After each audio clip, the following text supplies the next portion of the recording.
சம்பவத்தில் வந்து அந்த கைது செய்யப்பட்ட மாவட்ட செயலாளருக்கு இன்னைக்கு நீதிமன்றம் ஜாமீன் கொடுத்திருக்கு. இது வந்து தங்களுக்கு கிடைத்த முதல் வெற்றி அப்படின்னு சொல்லி தாவேகா அண்ணா, தாவேகா அவங்க புரிஞ்சுக்கணும், எல்லாரும் புரிஞ்சுக்கணும். நான் தான் முதல்ல இருந்து சொல்றேங்கன்னா, இதுல திரு விஜய் அவர்களை அக்யூஸ் நம்பர் 1 போட முடியாது. அதே நேரத்தில் ஜாமீன் என்பது இயல்பாக எல்லாருக்கும் கிடைக்கத்தான் போகுது. இவங்க யாரும் போய் கொலை பண்ணல, யாரும் கத்தி எடுத்து குத்தல. தவறு நடந்திருந்தால் சிபிஐ வர்றாங்க, அதுக்கான சார்ஜ் ஷீட் பண்ணுவாங்க, எவிடன்ஸ் கொடுப்பாங்க. இன்னைக்கு ஒருவேளை வேகமா ஜாமீன் கிடைச்சிருக்குன்னா அரசு தரப்பு வழக்கறிஞர்கள் அவங்க குற்றச்சாட்டு வச்சிருக்கிறாங்க, குற்றச்சாட்டுக்கான ஆதாரத்தை கொடுக்க முடியவில்லை என்ற அர்த்தம் தான்.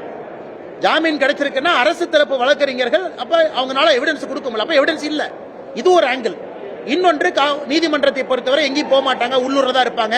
ஜாமீன் போட்டு நீங்க வந்து காவல்துறைக்கு வந்து விசாரணைக்கு ஒத்துழைக்கலாம் சொல்லியிருக்கலாம்.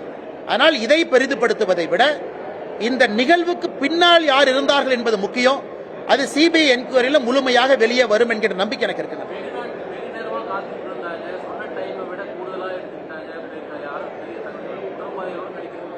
அண்ணா, இன்னைக்கு வந்து காவல்துறை அவர்களுக்கு எப்போது வேண்டுமானாலும் ஒரு கூட்டத்தை கலைப்பதற்கான முழு அதிகாரம் இருக்கு. எப்போது வேண்டுமானாலும் உள்ள போய் கூட்டத்தை கட்டுப்படுத்துவதற்கான அதிகாரம் இருக்கு. எப்போது வேண்டுமானாலும் அந்த கூட்டத்திற்கு பேசுறதுக்கு ஒரு தலைவர் வர்றாருன்னா வர முடியாது, வெளியே போங்கன்னு சொல்றதுக்கு அதிகாரம் இருக்கு. அந்த அதிகாரத்தை ஏன் பயன்படுத்தவில்லை என்று கேட்கின்றோம். கேள்வி 1. இரண்டாவது, நீங்க சொல்ற பிரச்சனை நடந்திருக்கலாம், ஆமாம், இல்லை என்று நான் சொல்லல. இன்னைக்கு அதையெல்லாம் நீங்க மறந்துட்டு இவங்க மட்டும்தான் தப்பு பண்ணாங்க, நாங்க தப்பே பண்ணலன்னு சொல்றதுதான் நாங்க கேள்வி கேட்கிறோம். நாங்களும் தவறு செய்திருக்கோம்னு ஒத்துக்குங்க.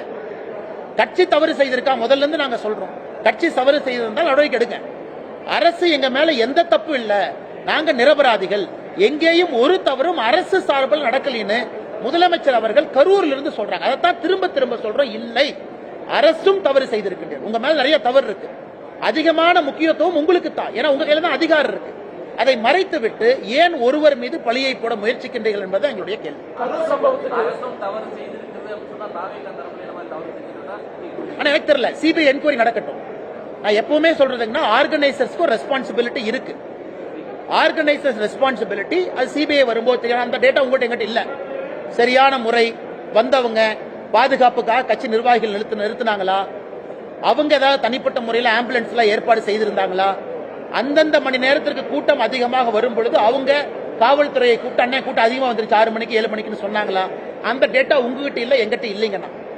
அது யார் பர்மிஷன் கொடுத்து வாங்கினாங்களோ அவர்களின் மீது முழு பொறுப்பு இருக்கு. அது என்கொயரியில வரட்டும்.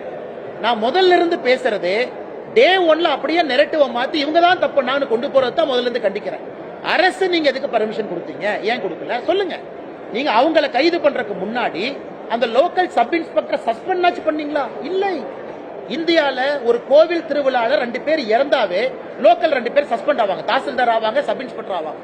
41 பேர் இறந்த பிறகு ஒரு அரசு அதிகாரியும் கூட பொறுப்பில்லைன்னா எப்படி ஏத்துக்க முடியுங்கன்னா?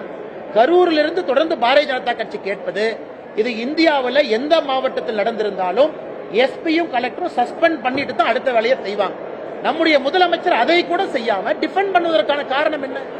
அதுதான் ஆச்சரியமா இருக்கு, அதிர்ச்சியா இருக்கு. ஏன் முதலமைச்சர் ஒருதலை பட்சமா செயல் பண்றாங்க? ஆமாம், அரசு பண்றாங்க, நடவடிக்கை எடுத்து. ஆர்கனைசர் தப்பு, நாங்க நடவடிக்கை எடுக்க நாங்க பாராட்டுறோம். எல்லாமே இல்லாம ஒரு எங்களை பொறுத்தவரை நாங்கள் உரிமை குரலாக கேள்வி கேட்பதை எங்கள் கடமையாக கருதுகின்றோம்.